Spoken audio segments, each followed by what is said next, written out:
We are live. Hello, everybody. This is the American Supply Association's Mike Miazga. I'd like to welcome you to another one of our ASA Distributor Town Hall meetings. We've been doing these for the last couple of weeks during the COVID-19 pandemic to give our members a real-time, boots-on-the-ground feel of how our distributor members are coping with day-to-day business operations and sharing best practices on how they are best managing during these unprecedented times. Today, we're going to shift over to the industrial piping division side of ASA and got two luminaries from that spectrum with us. First, President and CEO of Eastern Industrial Supplies, Kip Miller. Nice to see you. Thank you. Nice to be with you. And at the big conference table, owner and CEO of the Collins Companies, Brian Toohey. Always good to see you, Brian.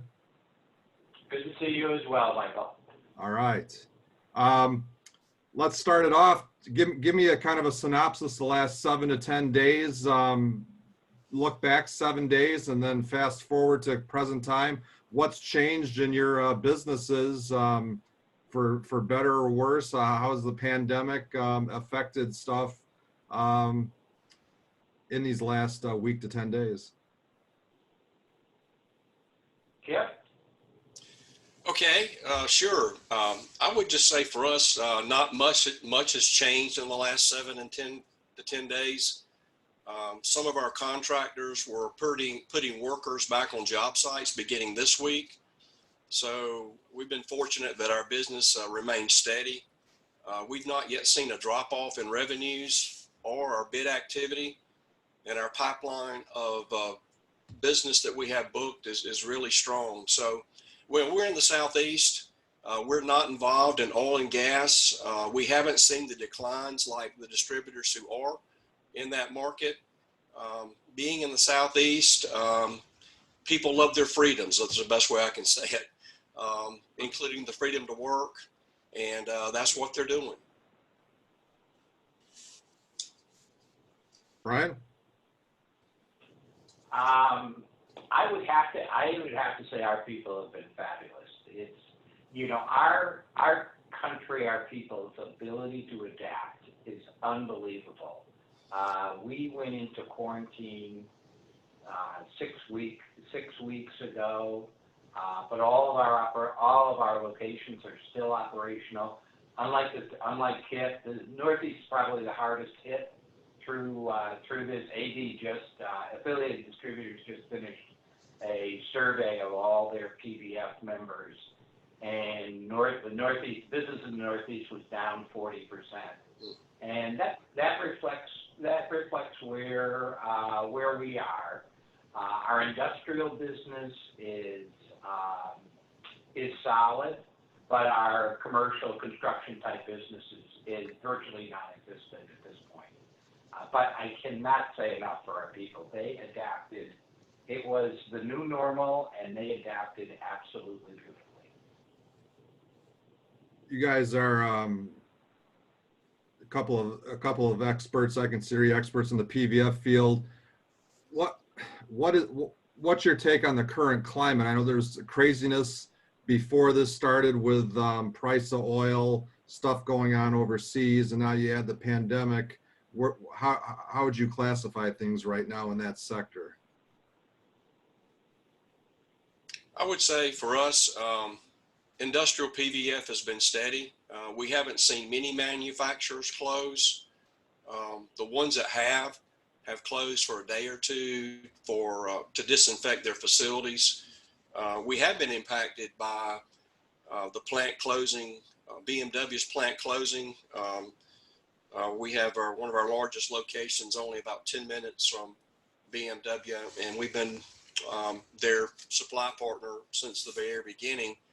And they also have many manufacturers that support their company. So they closed several weeks ago, and right now they plan to remain idle until May the 1st. And so that business is all idle right now, although some of those plants, including BMW, have taken the opportunity to do shutdown work and needed updates or repairs. So we are seeing still activity, even though they're not manufacturing. And as far as the oil prices go, we haven't seen any effect from that. Reading some articles yesterday, I'm not an oil expert because I'm not in that business, but reading articles that oil prices could possibly rise significantly in 2021 due to various factors, and you can Google and read about that, but that could be very positive for our industry. We need some price increase in steel pipe and some other commodities that are long overdue. And many times our commodities track along with the price of oil. So we're still fighting some deflation in the cost of goods, which of course impacts our inventory and impacts our net revenues. Brian, what's your take? Our business, as I say, initially, day one went down 40%. It's probably come back, not probably, it has come back 5 to 7%. So it's still off significantly. What is encouraging in the whole area is that our orders, our booked orders, are actually up 25%.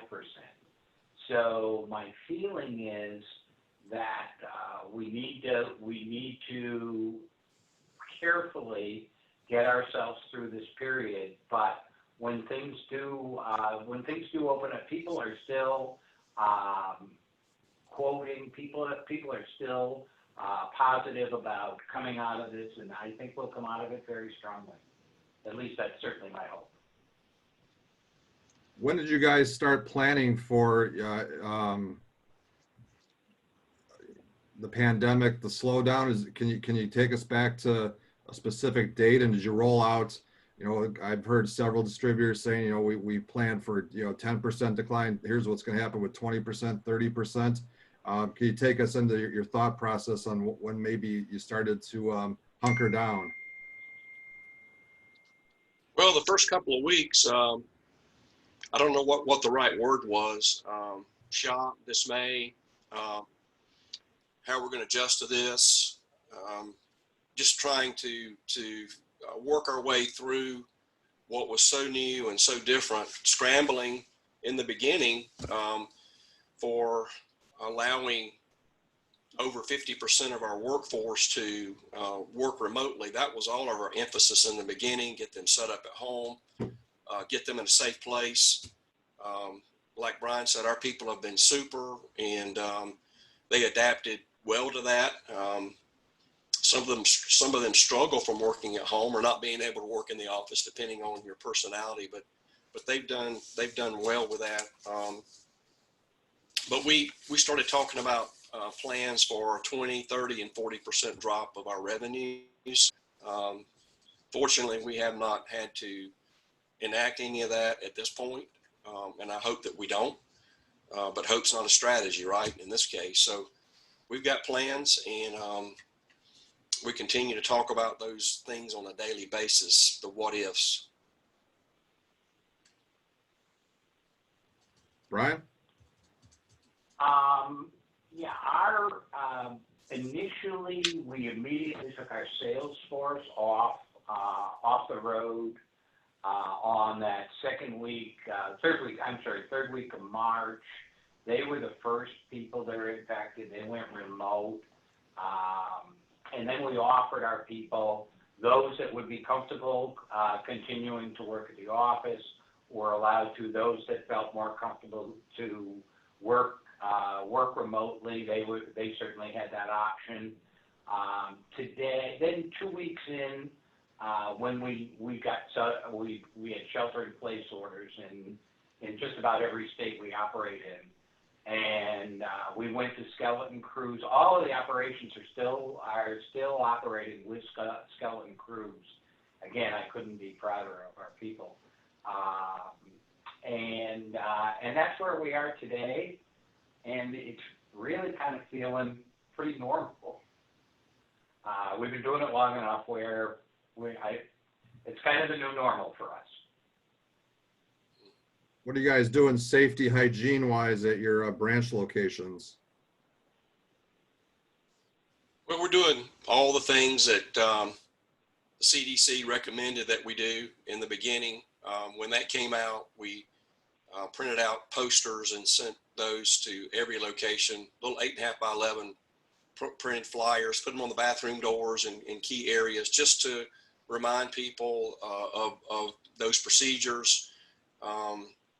Daily rotating schedules, people taking volunteer or schedule to wipe down the high touch areas and clean the bathrooms. Most recently, try scrambling to provide hand sanitizers to all locations, and particularly put hand sanitizers in our delivery trucks where our workers are on the front line. We've ordered various style of face masks for all locations. We had them come into our corporate office. We scrambled, we ordered some as early as this thing started. Some came in, we had a vendor provide us some, and then we've ordered some reusable masks from a nonprofit group down in Georgia called Peace, P-E-A-C-E, of Thread, who provides jobs to those who have migrated into our country. So we're in the process of getting those scattered out now. As far as the counter goes, we put signs on the counter doors for customers to remain outside and text or call in their orders, and we would bring them out and put them in their truck. But they didn't do that. They didn't read the instructions, so we had to lock the doors. And that caused them to read the sign, and now they're used to calling in the order, and they say, hey, we kind of like this. They don't even have to get out of their truck. So, but again, we have some stubborn people sometimes in the Southeast. Yeah, and Mike, we're very similar to everything KIP is doing. We don't allow people in the building unless they're wearing a mask. If they're doing a pickup, we don't have a huge pickup business anyways, but we don't allow them. They've got to wear a mask. They've got to have gloves on.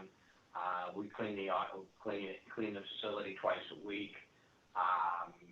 Just trying to be just as careful as we possibly can and make our way through this. You guys had to lay anybody off, furloughs or anything like that? We haven't at this point. Like the Great Recession, our primary goal is to save jobs. But we have eliminated overtime. We did that early on. We actually did that before the pandemic hit. And we're not allowing our branch managers to be hiring any temp workers unless it's approved through one of the VPs. So no, we haven't. We haven't had to do any wage reductions. I, like many CEOs, I have plans to forego my salary as long as I need to. I will do that first. One thing we did do is we did adjust last week. We adjusted our vacation schedule, and so our managers manage those schedules for their individual operations. And so we did ask our employees to take 50% of their vacation by July 31st, and then 75% by October 1, and of course all of it by December 31. The main reason there is because the reports that we were listening to a couple of weeks ago said that business could come back with a vengeance, and so we need people to be here. And I just explained to everybody, hey, look, I know this is a hard, tough call for you because you really can't go to Disney World and you can't go to the beach, and they're just, everybody's plans been disrupted. But we're in a very unusual year, and we just need to adapt. And our people have been good about it. They have been good, and we suggested, hey, if things are slow at the branch and you feel like you want to take a day off, just check with your manager and take a day off. And we've had people do that, which has been good. Ryan? Yeah, Michael, we met our very first meeting when it was clear that we were in unprecedented waters here. We met with the management team. Set the number one goal was people are suffering enough getting through the anxiety and God will, or God, hopefully not the virus itself. But the last thing they need to do is worry about getting paid or worry about their job. So we made the commitment that, very similar to Kip, that we weren't, if at all possible, even though business was off 40%, if at all possible, we were not going to effectuate any change to our payroll policies or any layoffs or anything from that standpoint. So, but we immediately applied for the payroll protection loan. We were fortunate to receive that. That gave us another 8 weeks.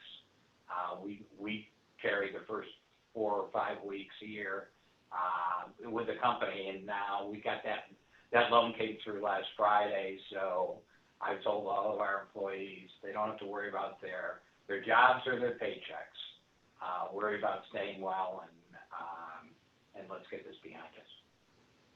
Mike, I would add to that. We haven't had to have layoffs, but we are much different because we are not in the oil and gas business. And those guys and gals have faced some very, very difficult times. And I'm sure they've had to make some difficult calls out of necessity. Yeah, it's that sector of the PVF business always very volatile. Brian brought up the point about the paycheck protection program.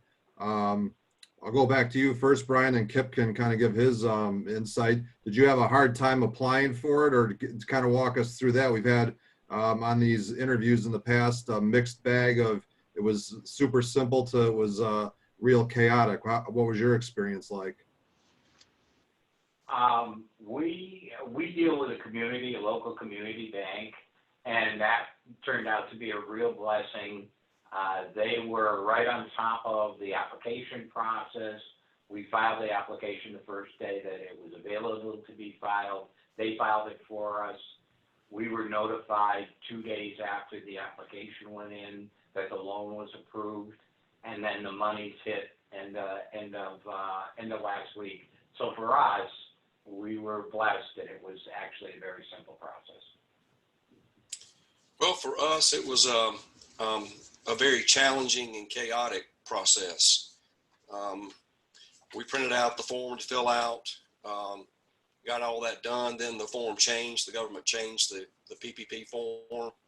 We got that filled out. We went ahead and sent it to our bank, which is one of the big four. They did not have their portal set up yet. And so that bank really let a lot of their customers down. They really didn't have their portal up until maybe 2 days ago. And so it caused us to have to scramble. We do have some other banking relationships with maybe some mortgages on our buildings, et cetera. We went to one of those banks, and they really bent over backwards to help us. They got our application submitted, and we did receive our EIN number. We haven't received funds yet, but have been told they're forthcoming. I understand that, you know, these banks don't keep billions of dollars in their vaults. They have their investments that they make overnight, and then they're having to sell those investments and generate the money. And then as it comes in, then it flows out to those who have been approved. And so we get that and we understand it. And, you know, we don't need it right now, but it is a safety net. It'll help our people feel a little bit better, as Brian was saying, about promise of jobs and paychecks for the next 8 weeks. But it's been somewhat nerve-wracking. And I just kept telling our people, hey, look, if it's meant to be, we'll get the loan. If it's not, we're going to be fine either way. So don't, the finance team and some others were just really stressing over this and said, it's not worth it. It's not worth it. Let's take care of our customers and take care of our people and control what we can control. And, but this other bank really stepped up for us. Good to hear. I understand the community banks really had, especially SBA lenders, we're able to process those loans much quicker than the big four. So community banks, regional banks did a great job. But the big That was four, our experience. Good. yeah, big four, at least ours didn't. You brought up, Kip, you brought up mortgages on branches. Two-part question. Are you any worry or concern on that facet about leases and mortgages on properties? And my second question would be kind of along the same lines, accounts payable, days sales outstanding. Is that becoming a concern? Are you seeing those that days number starting to get a little bit further out? Well, I'll talk about the mortgages and leases first. Most of our properties are owned by individuals in our company. And so we have talked to our mortgage holders and said, hey, if we have to, can we go to interest only for 90 to 120 days? And they said, yes, we'll be able to work with you on that. So that's good news. No concern there. AR is a concern. We have seen it stretch out a few days. We polled all of our branch managers on a conference call this past Monday. Are your customers working? Particularly, is accounts payable working? Currently in the office or processing payments from their home? And so all of them indicated that they were able to be in contact with the payable people with our customers. But we're watching that very closely. You know, we have a couple of jobs that we really are watching. We try to secure our position on every big project, but that's not always possible. And so, yeah, we're concerned about it, absolutely. But right now, things are okay. We expect delays in payment. What's your take, Brian? Ours jumped up 20% on days outstanding, but a lot of that was due to the restriction in sales that we were seeing. Dollar value of our AR is pretty solid. We like Kip. You understand when you have disruption at this level that there are going to, that number one, people are hurting, and number two, some of them aren't going to make it. So we've always been my motto has always been, there's no sale more expensive than the one you don't get paid for. And so we've always been very, very selective, I would say, as to who we would loan money to. Right now, we've put all of our managers on alert. If you hear something, tell us about it, because there are going to be winners and losers, unfortunately, as we auger through this whole thing. But right now, I would say we're okay. Both of you mentioned how great your staffs have been adjusting in crazy times. How do you take, as leaders of the companies, how do you take into effect the human side of stuff, the emotional side, and kind of take us into what's the messaging you're given to you got to try to keep business as normal as possible, but employees, they may have they may know people that long distance that have been sick from it, worried about others, worried about just the crazy times. How do you kind of balance everything to that emotional side? Well, I think our supervisors and branch managers are trying to talk to the people who are working remotely at least daily and have some contact with them this way.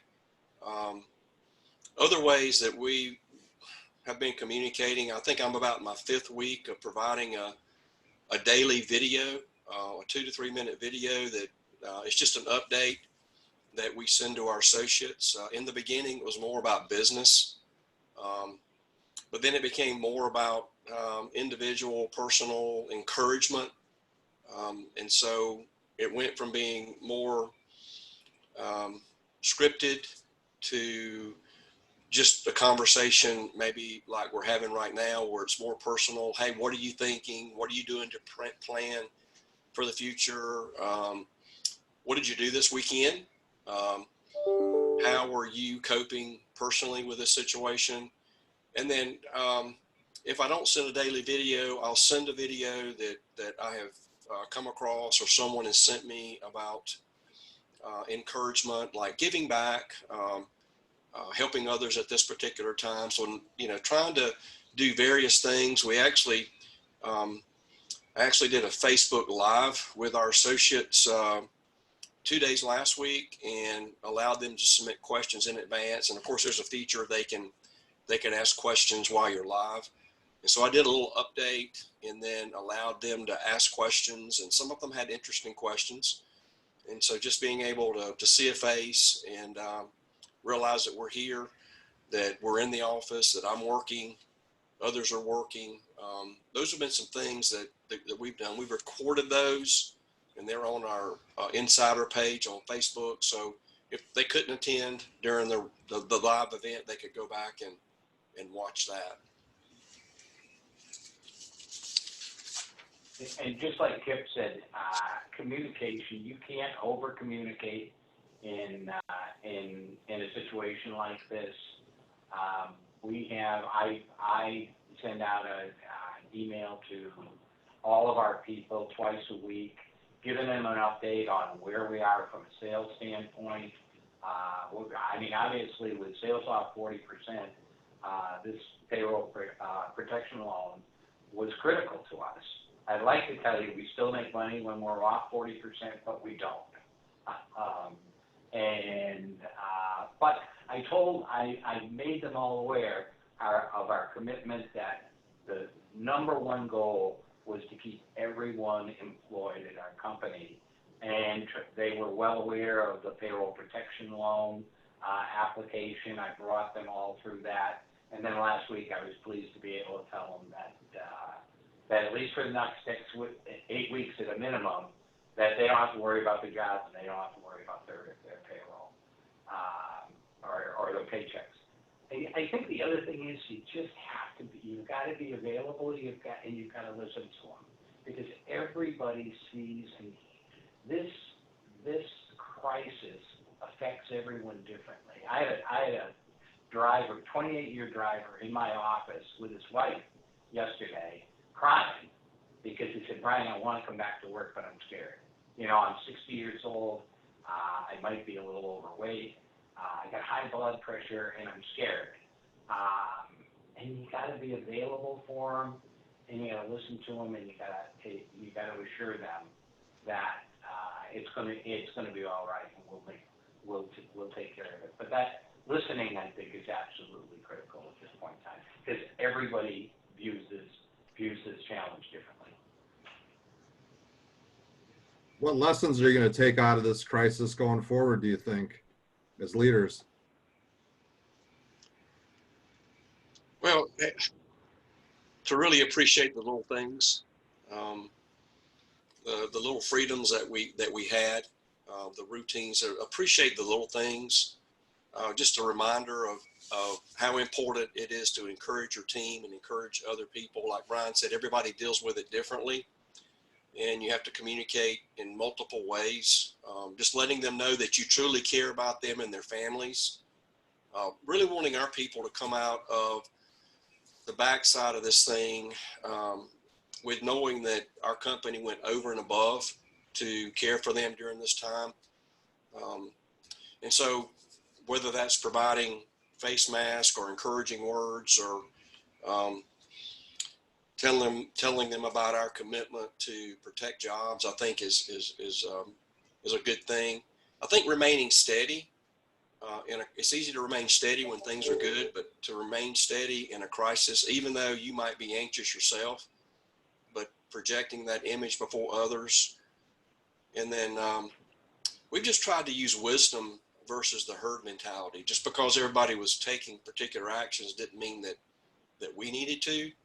And so that was a big takeaway for us. You know, what's best for us versus blindly following what everybody else is doing may not be the right thing for us.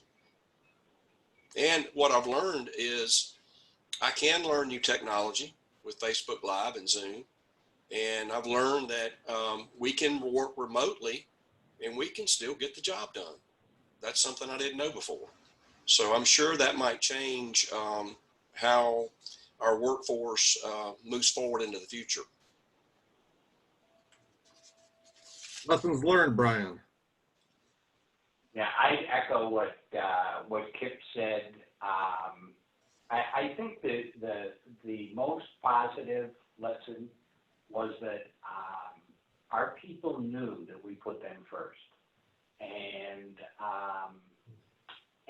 that's had, and they in turn have put us first through this whole thing. Everybody has done their job to the best of their ability under difficult circumstances, but they all showed up. And that I tell them all the time how proud I am. I thank every one of them when they leave, when they walk out every night. And that's been great. That has been a good effect out of this crisis. I think we all know that we really care for each other. Wrapping it up here, and thanks for taking time to do this again. You had a crystal ball at where do you see this, where do you see the industry heading out of this? Is it going to be you could speak more about your local areas and your regions that you cover. You see this being a quick recovery, or is this going to be something that's protracted a little bit out into the future? Well, Brian, you're the wise one. We'll let you answer that one. I think, and maybe it's just my optimism, but the way our open order is building, and building each and every week, I think we're going to come out of this strong. I think we've got to be very cautious that we don't come out too quickly. I think our government's got to continue to help. I think they've stepped up. I know for our company, they've stepped up big time to help us through this. You know, and then I have an incredible belief in the spirit of the American people, and we're going to get through this, and we're going to come out the other side, and we'll be stronger, and we're going to win.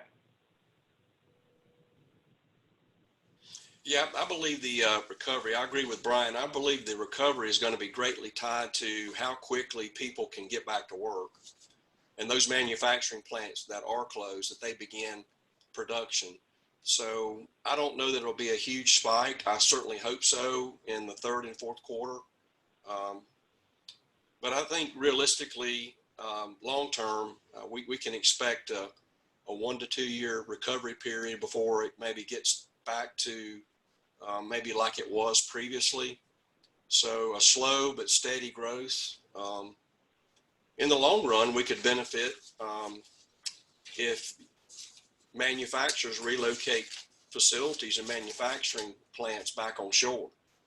And of course, that's a long run. I mean, it's going to take time for plans to be made and drawings to be done, and the bidding process, and actually get things started is probably a couple of years down the road, I would think. But we may see some more activity sooner than later, with a lot of that manufacturing coming back and things being a lot better industrial wise 4 to 5 years from now than they have been in the past. Well, I want to thank you guys again for taking time. Awesome insights. You guys are solid gold.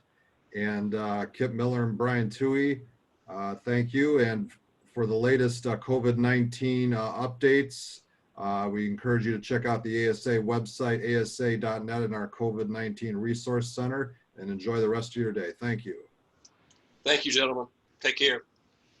Thanks, Michael.